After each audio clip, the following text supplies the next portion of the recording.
Hi guys, Google parent Alphabet CEO Sundar Pichai will be fired soon or he will resign amid the Gemini debacle. It seems that Google's ambitious quest for AI dominance might cost Pichai his job.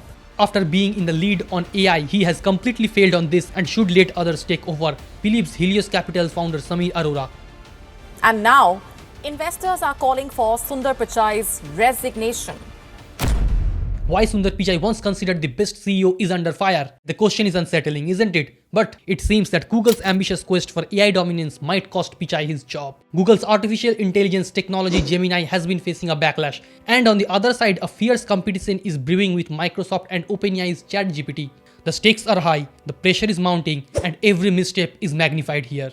The winds of discontent is blowing through the corridors of Google and its investors, as maybe they are considering a change at the helm. The quaternary here is multifold. On one side, Google's race to catch up with its AI rival has led to some significant missteps. The image generating feature of Gemini was paused after it produced historically inaccurate images of people of color. This incident has not only damaged Google's brand perception, but also ignited debates among the influence of left-leaning employees on product development team. Meanwhile, the tech giant's war with Microsoft and OpenAI over AI technology is heating up. The once lethargic search monopoly, as Google was referred to, is now seemingly losing ground to Microsoft's integration of OpenAI's technology into its Bing search engine. To answer this about the question of Pichai's leadership in Google, we need to take a step back and look at the series of events that took place which led to this situation today. The AI war as we know it started in earnest when OpenAI CEO Sam Altman blasted Google as a lethargic search monopoly. This was just more than a critic. It was a call to arms in the battle of AI supremacy. Then what happens? The Microsoft, a seemingly unlikely ally, joined forces with OpenAI, integrating the latter's technology into the Bing search engine. The potential for new business models and ad units in the search engine industry was suddenly a reality. It was a bold move, one that placed Microsoft at the front line of the AI war. Meanwhile, Google, the reigning monarch of the global search market with over 91% control, found itself in the crosshairs. Pichai, the tech giant and CEO, was reportedly concerned about the threat posed by OpenAI's ChatGPT chatbot. In a bid to reclaim its own territory, Google developed its own chatbot, Bard. Bard faced criticism after making a factual error in the demo video, stirring up doubts about Google's AI capabilities. This wasn't just about search engine or chatbots, this was about the future of AI. The direction it would take and who would lead the charge in future. This marked the beginning of a series of events that would shake Google's AI credibility. A new era of AI was dawning, and the fact was very clear that Google was no longer the only one player in the market.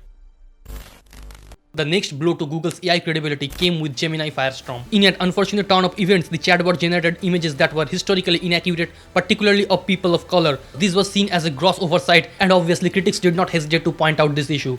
Users wrote various things about Google on Twitter. Users, developers, and even some of the Google's own employees were quick to voice their concerns. Certainly, the company found itself in the middle of a storm, with critics questioning how Google, known for its commitment to diversity and accuracy, could have overlooked such a glaring issue. In response to these criticisms, Google took a swift and immediate action. The company immediately paused the contentious feature, and some of the senior employees, including the CEO of Google himself, issued heartfelt apologies. However, the apologies didn't quell the friendship storm, but rather sparked further debates. I think one of the things we need to be careful when it comes to AI is avoid what I would call race conditions. So one of the most significant debates was about the influence of Google's left-leaning employees in the product development team. Critics questioned whether the company's rush to incorporate AI solution has led to shortcut and oversights, ultimately resulting the Gemini debacle.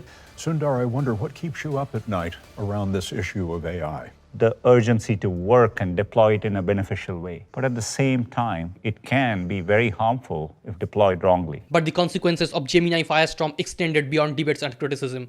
The incident dealt a severe blow to Google's AI perception. The trust in Google's ability to handle AI responsibly was shaken, and the company faced a daunting task of rebuilding that trust in this modern era of AI. This incident not only damaged just Google's brand, but also questioned the leadership at the helm. Adding to Google's woes, it was hit with a massive lawsuit. As if the setbacks of the AI battlefield and the Gemini controversy weren't enough, Google find itself facing a legal challenge of an enormous magnitude. Alex Springer, one of the executives of media companies along with other media executives, has filed a lawsuit against Google amounting to $2.3 billion.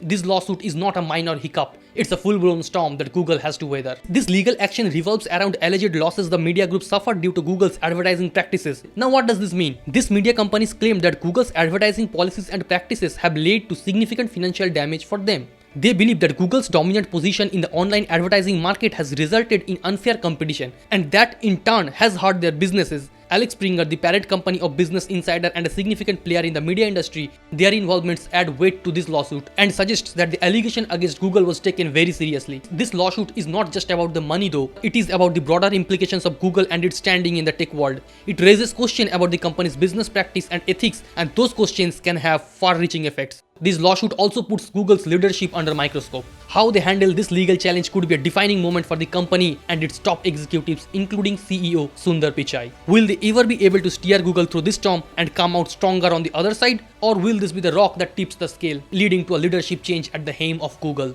As we continue further, we will dive deep into the role of Sundar Pichai and the mounting pressure he faces as the CEO of Google. But for now, let's sit tight and watch as this legal drama unfolds. It's sure to be a riveting spectacle. Pichai, the man at the helm of Google, has been in the eyes of this storm. But what role did Sundar Pichai play in all of this? As the chief executive officer of Google, he bore the responsibility to redirect Google's strategic direction, including its AI initiative, and the decisions made under his leadership have been the subject of major scrutiny. In the face of the AI war with Microsoft and OpenAI's ChatGPT, Pichai's strategy was to develop Google's own chatbot, Bard.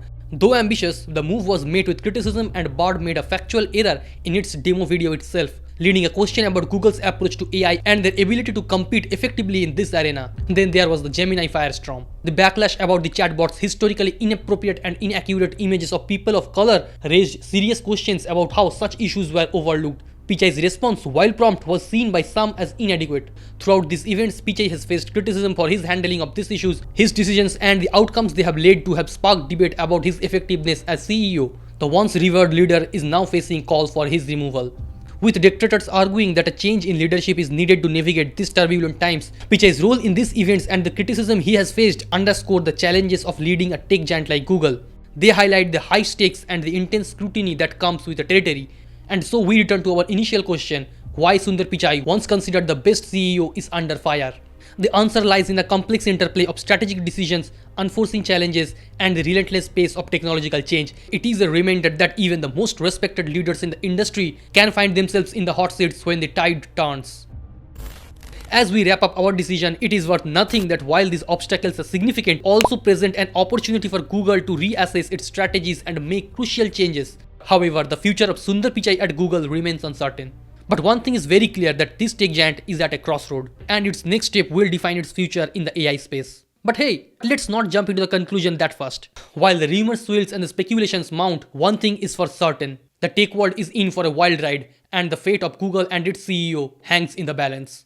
Will Pichai weather the storm and emerge stronger than ever? Or will Google's quest for AI dominance will cost Pichai his job, lead to a change in the leadership role at the helm? Only time will tell. But one thing is for certain, the plot thickens in the ever-evolving saga of tech giants and their quest for AI supremacy. So let me know, what are your thoughts on this surprising turn of events? Do you think Pichai will remain his position as Google CEO? Or maybe a leadership shakeup is on the horizon? Feel free to share your thoughts in the comment section. And don't forget to give your 2 seconds to give it a thumbs up and leave a heart in the comment section. YouTube will send this video to more and more who might not be aware about these amazing facts. So it is up to you whether you want this video to get recommended to more and more people across YouTube. Please consider liking it. And if you enjoyed this video, make sure to check out this video where we have discussed in detail about the mindset of Google's CEO, how he thinks, on what bias he takes his decisions and does his work. You will enjoy it. Thanks.